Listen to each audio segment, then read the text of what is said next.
Hello, ನಮಸ್ತೆ. ನಾನು ಬೂಜುಗುಂಬಳಕಾಯಿ ತಿರುಳಿನ ದೋಸೆ ಮಾಡಿದ್ನಲ್ಲ, ಅದಕ್ಕೆ ಕಾಂಬಿನೇಷನ್ ಆಗಿ ಬೂಜುಗುಂಬಳಕಾಯಿ ಸಿಪ್ಪೆ ಚಟ್ನಿ ಹೇಳಿದ್ದೆ ಮಾಡೋದು. ನಾನು ನೆಕ್ಸ್ಟ್ ವಿಡಿಯೋದಲ್ಲಿ ತೋರಿಸ್ತೀನಿ ಅಂತ. ಸೊ ಅದನ್ನ ನೀವು ಪ್ರಾಸೆಸ್ ನೋಡೋಣವಾ, ಬನ್ನಿ. ಮೊದಲು ನಾನು ಈ ಸಿಪ್ಪೆನೆಲ್ಲ ತೊಳ್ಕೊಂಡಿದ್ದೀನಿ, ಹೆಚ್ಕೊಂಡ್ಬಿಟ್ಟು ಅದೆಲ್ಲ ಸಿಪ್ಪೆ ತೆಗಿತೀವಲ್ಲ ಅದನ್ನು ತೊಳ್ಕೊಂಡು ಇಟ್ಕೊಂಡಿದ್ದೀನಿ. ಆಮೇಲೆ 1 ಸ್ಪೂನ್ ಎಣ್ಣೆ ಒಳಗೆ 2 ಸ್ಪೂನಷ್ಟು ಕಡಲೆಬೇಳೆ ಹಾಕಿದ್ದೀನಿ, 1/4 ಸ್ಪೂನಷ್ಟು ಉದ್ದಿನಬೇಳೆ ಹಾಕಿದ್ದೀನಿ. ಉದ್ದಿನಬೇಳೆ ಯಾವಾಗಲೂ ಕಡಿಮೆ ಇರಬೇಕು, ಯಾಕೆಂದರೆ ಉದ್ದಿನಬೇಳೆ ಜಾಸ್ತಿ ಇದ್ದರೆ ಕಹಿ ಬರುತ್ತೆ. ಆಮೇಲೆ ತಕ್ಕಷ್ಟು ಹಸಿಮೆಣಸಿನ್ಕಾಯಿ ಹಾಕ್ಕೊಂಡಿದ್ದೀನಿ.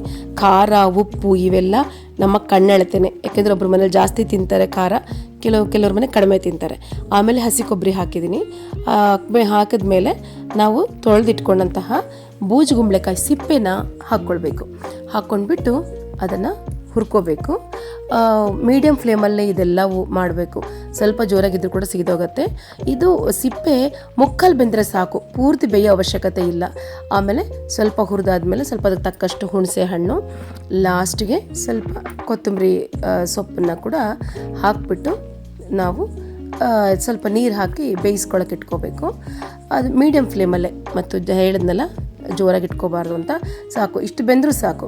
ಮುಕ್ಕಾಲು ಬೇಯ್ತು ಅಂದರೆ ಮಿಕ್ಸಿಗೆ ಹಾಕೋದು, ಸ್ವಲ್ಪ ತಣ್ಣಗಾದ್ಮೇಲೆ ಮಿಕ್ಸಿಗೆ ಹಾಕಬೇಕು, ಬಿಸಿದು ಹಾಕಬಾರ್ದು ಅಲ್ಲ.